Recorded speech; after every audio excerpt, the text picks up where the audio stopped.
Hi hello மக்களே, இன்றைக்கி Friday morning. இன்றைக்கி பார்த்தீங்கன்னா கிளைமேட் செம்மையாக இருந்தது. வெள்ளிக்கிழமைங்க, ஆடி அமாவாசைங்க. கொஞ்சம் பயபக்தியாக மனசில் நினச்சிட்டு இன்றைக்கி ஒரு சாம்பாரை வச்சிடலாம் அப்படின்னு நினச்சிட்டு தாங்க சாப்பாடை ஃபஸ்ட்டு வச்சு விட்டுட்டேன். அதுக்கப்புறம் பார்த்தீங்கன்னா சாம்பாருக்கு வேணுங்கிறது எல்லாமே வெட்டி காய்கறி எல்லாமே ரெடி பண்ணி வச்சுட்டேன். ஸோ முள்ளங்கி பார்த்தீங்கன்னா பல பேருக்கு பிடிக்கும், பல பேருக்கு பிடிக்காது. ஆனால் முள்ளங்கி கண்டிப்பாக வீக்லி ஒன்ஸ் கண்டிப்பாக சாப்பிடணுங்க. ஏன்னா வெயிட் லாஸில் இருக்கிறவங்க, அந்த கிட்னி ஸ்டோன் பேஷண்ட் எல்லாம் கண்டிப்பாக எடுத்துக்கணுங்க.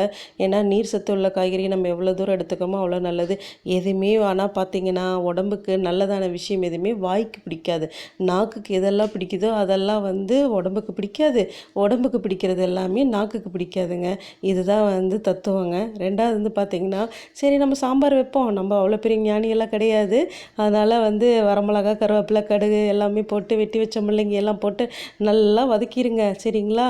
நல்லா வதங்கினா தான் அதில் இருக்கிற தண்ணியெல்லாம் இறங்கி நல்ல எண்ணெயோட மிங்கிளாகும். ஸோ நல்லா வதக்கிட்டேன். அதுக்கப்புறம் பார்த்திங்கன்னா கூடவே பருப்பும் தக்காளி, ஒரே ஒரு தக்காளி தாங்க போடுறேன். ஏன்னா ரொம்ப அதிகமாக சாம்பாருக்கு தக்காளி போட மாட்டேன். ஸோ தக்காளியுமே நீங்கள் பார்த்திங்கன்னா ஒரே ஒரு தக்காளி போட்டால் போதும். ஸோ பருப்பு தக்காளி எல்லாமே சேர்ந்து சைடில் கொஞ்சம் தண்ணியில் உருட்டுன்னு சொல்லிட்டு ஊற போட்டு, கொஞ்சம் சாம்பார் பொடினா சக்தி சாம்பார் பொடி தாங்க யூஸ் பண்ணுவேன். ஸோ அது சாம்பார் பொடியிலே கொஞ்சம் நேரம் அப்படியே மசாலாலே கொஞ்சம் ஊறட்டும் அப்படின்னு சொல்லிட்டு நான் கொஞ்சம் வதக்கி விட்டாச்சுங்க. அதுக்கப்புறம் தக்காளி சின்ன சின்னதாக கட் பண்ணி போடாமல் பெருசு பெருசாக கட் பண்ணி போடுங்க.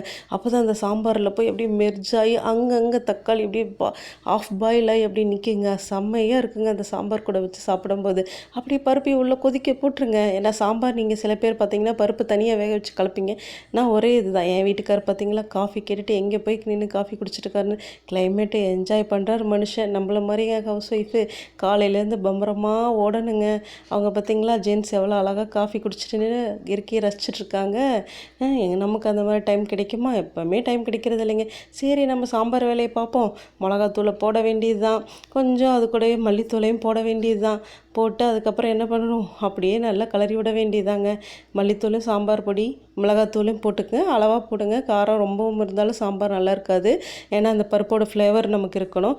சரி இன்னொரு அடுப்பு சும்மா தானே இருக்குது, அதில் தயிரை தாளிச்சு விட்டுறலாம் அப்படின்னு சொல்லிட்டு ஒரு சின்ன வடைச்சட்டியில் கடுகு, உளுந்தம்பருப்பு எல்லாமே போட்டு, கருவேப்பிலை எல்லாமே போட்டு, சின்ன வெங்காயம் கொஞ்சம் இருந்ததுங்க அதையும் போட்டு, பச்சை மிளகாலாம் போட்டு நல்லா வதக்கி விட்டுருங்க.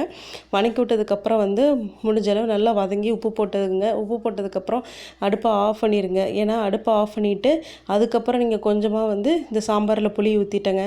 ஏன்னா ஓரளவுக்கு காய் வெந்துருச்சு. ஏன்னா முன்னாடியே போட்டால் காய் வேகாது. அதனால் வச்சுட்டு நான் எப்போவுமே பருப்பு சாம்பார் விசில் விட்டுருவேங்க. அதுக்கப்புறம் நீங்கள் இந்த தயிருக்கு வணக்கிறதுல பார்த்தீங்கன்னா அடுப்பை ஆஃப் பண்ணிவிட்டு தயிரை சேர்த்துருங்க. தயிர் கொஞ்சமாக சேர்த்துனா போதும். அதுக்கப்புறம் பால் ஆட் பண்ணிடுங்க. அப்போ தான் நம்ம டிஃபனுக்கு செய்கிறங்காட்டி அவங்களுக்கு மதியம் சாப்பிடும்போது கொஞ்சம் தயிர் கரெக்டாக இருக்குங்க. வேணுன்னா மாதுளம்பழம் ஆட் பண்ணிக்கலாம்.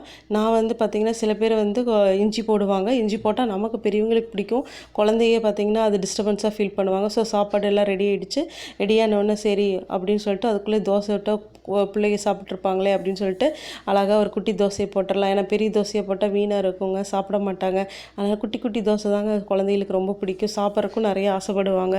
ஸோ சின்ன தோசையை அப்படியே சுட்டுற வேண்டியதான்னு சொல்லிட்டு சுட்டாச்சுங்க. அதுக்கப்புறம் பார்த்திங்கன்னா தேங்காய் சாம்பாருக்கு விசில் விட்டு வச்சாச்சு.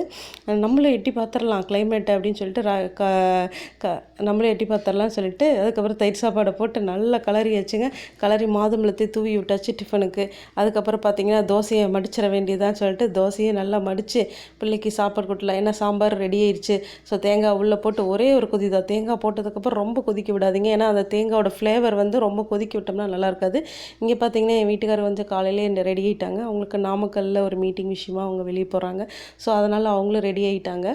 அதுக்கப்புறம் பார்த்திங்கன்னா அவங்களும் கிளம்பிட்டாங்க. கிளம்புறதுக்கு ரெடி ஆகிட்டாங்க. எனக்கு கார் ஏறிட்டாங்க. தேங்க்யூ ஃப்ரெண்ட்ஸ், பாய். ஃப்ரைடே.